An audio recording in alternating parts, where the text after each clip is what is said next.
Welcome everybody. Before I start talking, I have a couple of questions. So please raise your hands who buy ads on Facebook for e-com.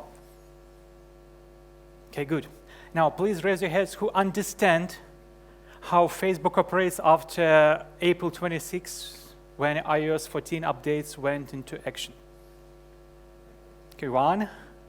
That's good. I mean, we have one person. So you'll correct me if I'm wrong, okay? Because we think we understand. Now, why we think we understand is because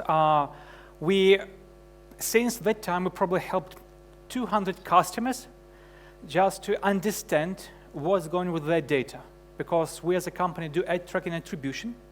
So when iOS 14 changes hit Facebook, they have no idea what's going on.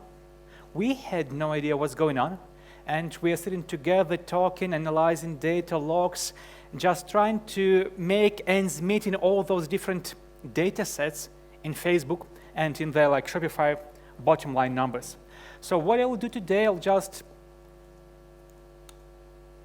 we're doing a little troubleshooting, seeing how Facebook interface changes. So my goal today is explain what we found empirically across all those 200 users and how we think, and sort of confirmed by Facebook, Facebook actually works with ads. What is the reporting? What is aggregate event measurement?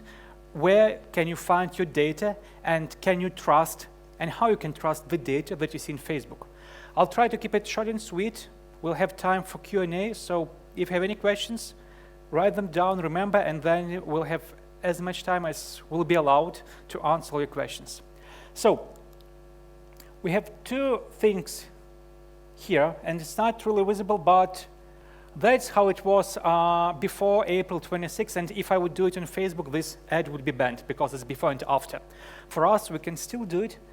All your events were tracked one by one. Everything was correct, and you had consistent data, whether in your pixel, in your ad reporting, in your bottom line numbers and your web store. All was clear, good, optimization was working, everybody was happy. Now, on April 26, all the changes introduced by iOS 14 were finally rolled out, and Facebook changed how he treats and collects events.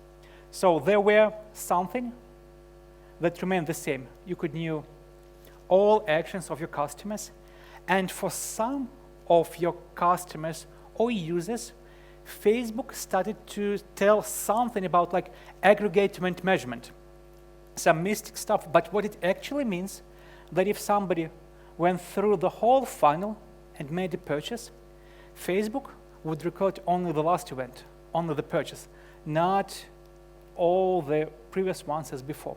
If the last event was add to cart, he would record only add to cart. And suddenly, everything started to become not clear. The data became inconsistent, and moreover, Facebook interface was not catching up with the changes they were doing in tracking and attribution of your data. After those 4 months, so by September, that's how it works right now. So you have visitors to your web store from trackable devices. That's basically Android, desktop, or people on iOS 14.5 who have not opted out of tracking. And you have people on devices that supposedly not trackable. How do we track them? Because when somebody leaves Facebook app, and most people use Facebook through app, they go to the web. Web is not governed by iOS 14. It's not Apple's property, it's just all the browsers. They still work differently. And we can track all the web actions.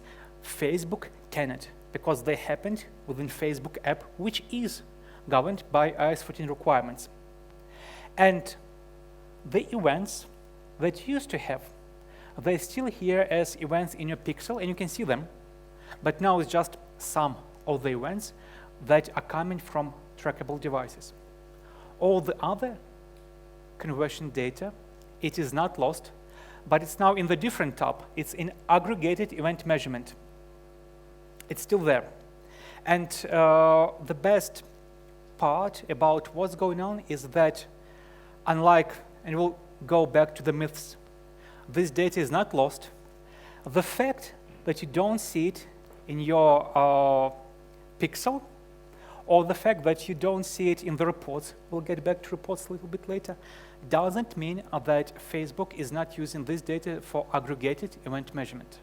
And it's confirmed by empirical findings, like people would stop sending events, they get results, they keep sending events, they don't see them, they just measured with this aggregate event measurement protocol, they get better results for running conversion optimization campaigns.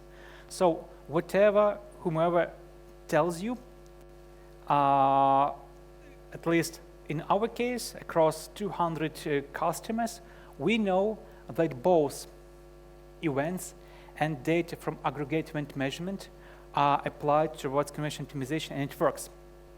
But it's not consistent with your bottom line numbers because they show you just some of the events.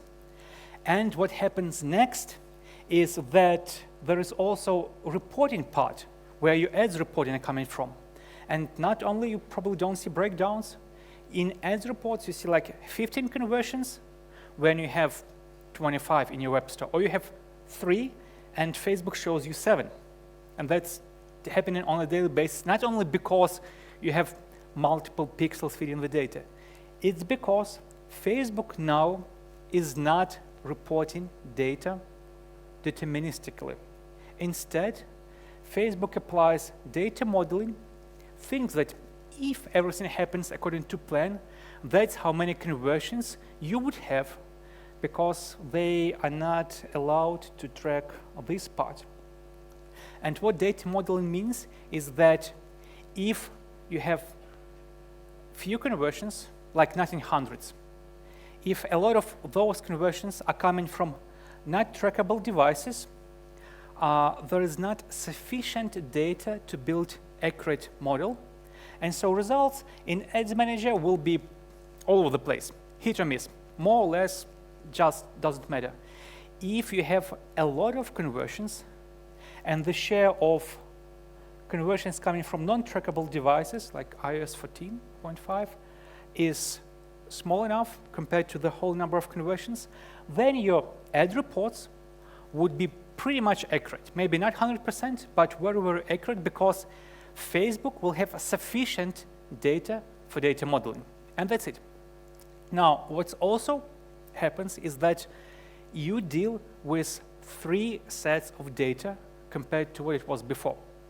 Set number 1, that's your actual results. The sales in your web store, because you cannot argue with money paid by customers. If it says 15, it's 15. Then you have some data in your pixel or data source, which will see only the events that are coming from trackable devices. And probably that's not 15 conversions, less. And it creates confusion, but it's just because Facebook is not allowed to show those other conversions. Then you have something in aggregate event measurement, and only recently Facebook started to show you some counts. Nobody knows yet what is the numbers there and how accurate are they. And on top of this, they have data modeling and show you conversions in reports. So in the end, you start to deal with 3 data sets, bottom line numbers, something in pixel, and model data in reports. And due to the nature of it, all those 3 data sets are different. And that gets people confused, so you don't need to be confused. You have to trust your cells, those are real. And you have to adjust to using either partial data with ad reports or employ some other tools to track results, from simple UTMs in Google Analytics, which can do the job, especially if the volume is small, to more complex tracking and attribution systems. And here is a brief summary of the myths that we run into on a daily basis when talking to users about Facebook, media buying, conversion tracking, and attribution, and the reality that we confirm by working with people. So first, that because I don't see all my conversions in pixel, Facebook is not having complete data and goal optimization is not working. Not true. Goal optimization is working.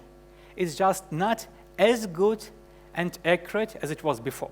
So before this sprint, it was magic. You just set up campaigns, do proper testing, and you got your conversions. Now, you have to put slightly, or not slightly, depending on your business, more efforts into running Facebook ads, but conversion optimization campaigns still work because you feed sufficient data to Facebook with Pixel and Facebook Conversion API. Second, Facebook reporting is deterministic, meaning it is reliable and it's the same as your numbers. You know, because you look at this every day, it is not. The reason it is not deterministic because, as I showed you before, it uses data modeling when it comes to non-trackable events from non-trackable devices. Meaning, if your web store has 0 iOS 14 traffic or sales, then it's still deterministic. If it has some iOS 14, now iOS 15 traffic, then it's just the results of data modeling, and it can be close to the real numbers or very far from the real numbers, depending on number of conversions and share of non-trackable conversions that you have. Facebook data is consistent. It is in any given system. But consider that Facebook ads is actually not Facebook ads, but 3 different parts working sort of independently. One of them is Facebook ads. The other is Facebook data sources. And the third one is Facebook ads reporting. And the fact that you are using all 3 systems from the same interface right now doesn't mean that the data should be consistent. So Facebook ads uses data from the data pixel, both from events and aggregate event measurement for optimization.